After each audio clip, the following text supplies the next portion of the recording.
சொந்தமும் யாருமே இன்றி வாழ்ந்திடும் வீட்டினில் தெய்வம் இல்லை. பாசங்கள் நேசங்கள் ஏதுமே இன்றி வாழ்ந்திடும் வாழ்க்கையோ வாழ்க்கை இல்லை. பிரிந்தே நாம் வாழ்கின்ற போதிலும் நினைவுகள் நம்மை சேர்த்திடுமே. அழகாய் பூ பூத்திட வேண்டிய வேர்கள் நீர் ஈர்த்திடுமே. இன்னொரு ஜென்மம் அது கிடைத்தாலும் கூட இதுபோல் ஒரு சொந்தம் கிடைத்திட நான் வரும்.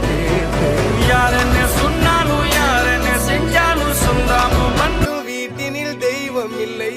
பாசங்கள் நேசங்கள் ஏதுமே இன்றி வாழ்ந்திடும் வாழ்க்கையோ வாழ்க்கை இல்லை.